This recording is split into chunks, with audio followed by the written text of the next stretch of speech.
No, no has canviat de programa. Estàs en la sintonia de Punt i escoltes... Territori Sonor. L'única cosa que hem fet és canviar d'estil musical i ens hem traslladat a la comarca del Comtat. Ahí estem, del DJ de l'electrònica, anem ara cap al Comtat, de València a Muro, on la música de dolçaina té un nom propi important, la xafigà.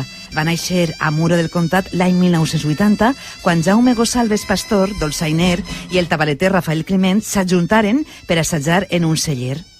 La xafigà. Això ve del verb xafar, no? Verb xafar, xafigar. Quico, això està clar que és així. Efectivament, Amàlia. El nom de la xafigà ve de quan alguns dels fundadors de la colla es van reunir a berenar en la vinya de Rafel i en feren una ja mítica xafada o xafigà de rei Moscatell. Molt bé, interessant. Coneixem millor alguns dels membres de la formació. Deixem que siga Jaume qui ens explique els inicis de la xafigà. Després em vaig ajuntar amb el meu amic Rafelet, que es va agarrar a tocar el tabal.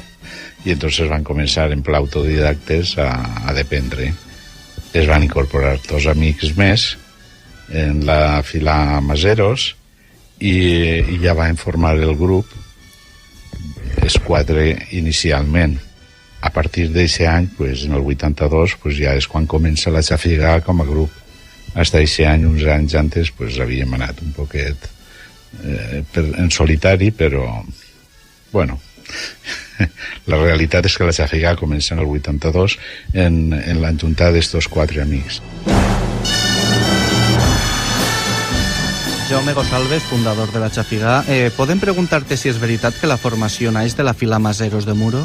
No, va ser una casualitat. O sigui, els 4 que van començar estàvem en la fila Maseros i, bueno, ja saps que així les filaes, les comparses, es presten a molta festa i a molta diversió, i dins d'aquesta festa i d'aquesta diversió es vam agarrar i es vam ajuntar. Sí, en la fila Maseros vam estar un temps que ens deixaven el local per poder assajar i això. És el vincul que té la fila Maseros. El que no es pot negar és que el vostre nom, la xafigà, està vinculat al dels Maseros des de sempre. Després sí, també van tindre, quizá per lo que és este tipus de música, un vincul molt fort en la fila Maseros del Coi. Això sí, que va ser on pràcticament va començar a projectar-se la xafigà com a grup. Van fer algo que era molt rar i molt estrany, perquè en el Coi ja sabeu que fer la música, acompanyar a un capità o a un alferes, té que ser una música molt sonar i molt de campanetes. L'alferes Masero va confiar en nosaltres perquè li fèrem l'acompanyament. Va ser, la veritat, un gran èxit, per nosaltres una gran projecció, i l'inici d'una relació en esta fila hasta avui.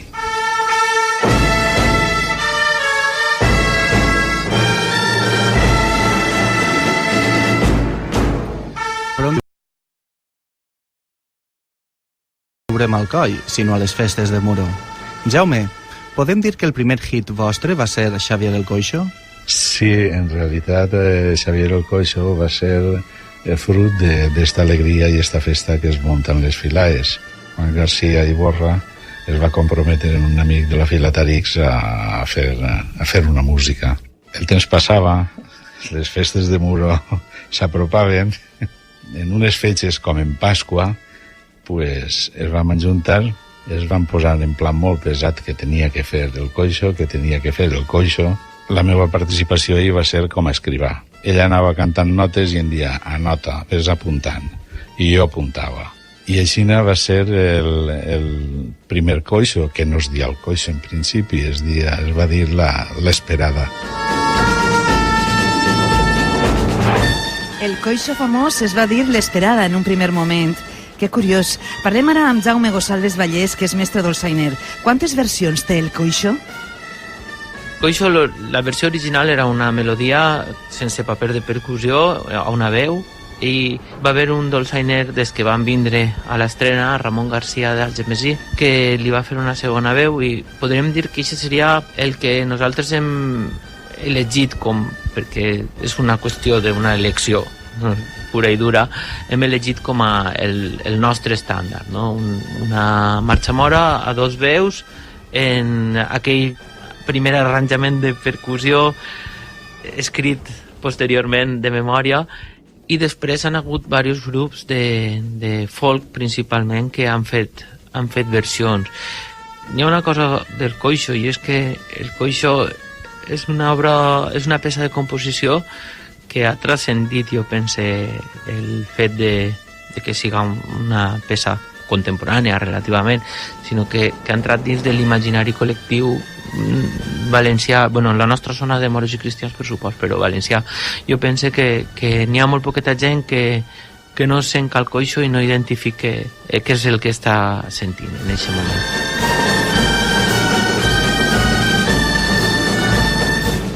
Segur que hi ha una història darrere de la partitura d'una melodia que està viva. Parlem amb Rafael Alberola i amb Rosalbes Pastor. José Rafael va fer un arranjament per a dolçaina, percussió i metalls. Es va tocar i després, bueno, als anys va haver una fila crec que recordar, de Crevillent, que ens va dir si podíem tocar el coixo en metalls i clar, vam parlar amb José Rafael i José Rafael no tenia els papers i va tindre que fer una versió del coixo en metalls perquè havia perdut ell per complet els papers i no tenia partitures d'això. Era l'època en què s'escrivia en paper i bolígrafo i no hi havia ordenadors. Entonces, és una altra de les curiositats del coixo.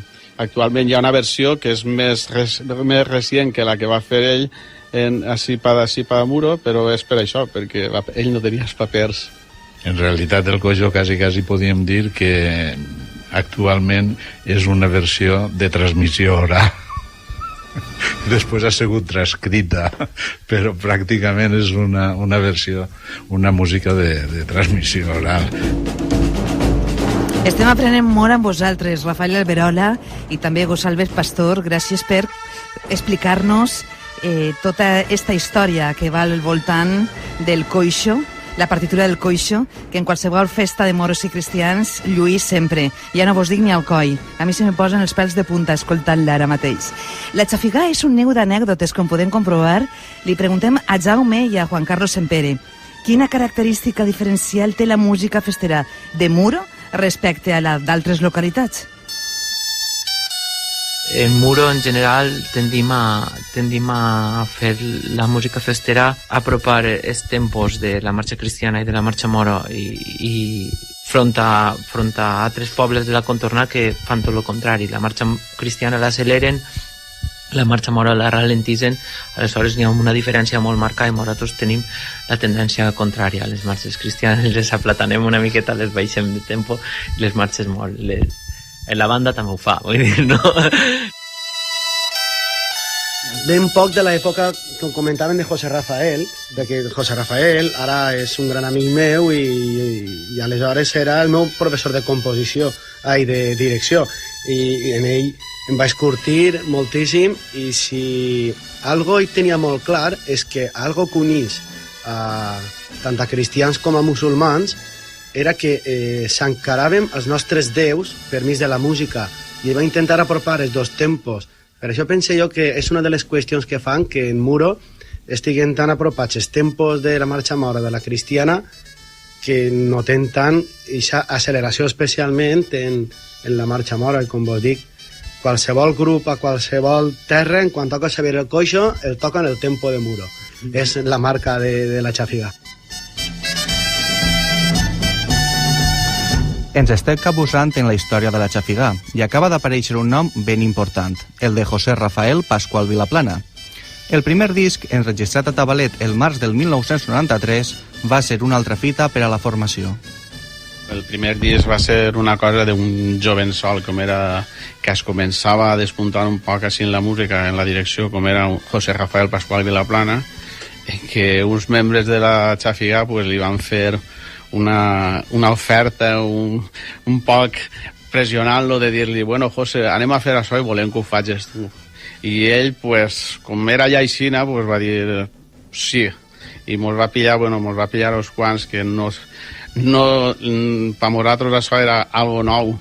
com era gravar un disc, i mos va fer treballar, vam estar treballant molt, mos feia 2 assajos per setmana, i deia, este disc té que eixir, i ahí va quedar, o sigui, va ser un èxit. Després resulta que van fer una tirada de disc i es van quedar curts, la presentació va ser una locura, ningú en el món de la dolçaina esperava això, inclús la gent del poble no s'esperava tampoc el que havia eixit d'ahir, i això va ser el gran èxit. Bé, l'Escola de Dolçaina de Muro és una de les pioneres del nostre territori sonor. Al seu impuls fou ben important el nom d'un bocairentí, Joan Martínez. Ara mateix estem escoltant Alcaria, marxa mora que José Rafael Pascual Vilaplana dedicà a El Marell de l'Alqueria d'Asnar, en un moment en què Gosalves Vallès era mestre allà. I com van néixer les escoles de dolçaina? Sempre dic que n'hi ha tres grups que naixen 80, 81 i 82, que són Colla de Castelló, en un caràcter totalment diferent als altres dos, Terrols de Petrer i Xafigà. Aleshores, un denominador comú, sobretot en Petrer i nosaltres, és l'ensenyament de la dolçaina. Jaume, Vicedo, Pep, Rafelet van buscar algú que poguera ensenyar-nos, i van buscar a Joan Martínez, que era el dolçainer de Bocairent, i en ell va començar una escola embrionària, i en l'any 85-86 es va crear l'Escola Municipal de Dolçaina, i ja va incloure la dolçaina així en Muro. I aquesta idea d'ensenyar l'instrument ha estat vigent fins ara. És una revolució el fet de que les escoles tinguin que regularitzar la situació laboral dels professors. Pues nosaltres en aquests moments portem 21 anys fent-ho en un instrument del que no existia ni titulació per a en teoria, poder fer-ho d'una manera al 100%, però nosaltres portem aquesta trajectòria. Tanquem el reportatge recordant que demà podreu escoltar a la Xafigà en el concert de lliurament dels premis de la 10a edició del concurs de composició per a dolçaina i percussió Poble de Muro. Serà al Centre Cultural Polivalent de la localitat del Comtat a les 6:30. I 2 hores més tard, a les 8:30, Urbalia Rurana actuarà a la plaça del Matgem, amb Jaume Gosalves Vallès a la dolçaina i el saxo. Sí, ens ho contava ahir precisament Toni Torregrosa, de Urbalia Rurana. A Muro estaran, perquè a Muro demà hi haurà un gran ambientàs. Se celebra Sant Antoni amb una fireta ben engrescadora. Què, Quico, fem tu i una esquadra mora, sí, amb la Xafigà? Ara en seguida la muntem, Amàlia. Tenim gent per a fer una esquadra, Tenim gent per a muntar-la i ara en seguida veurem per què. Veurem per què, que ha vingut així una esquadra, una fila sencera. Ja vos contem, ja.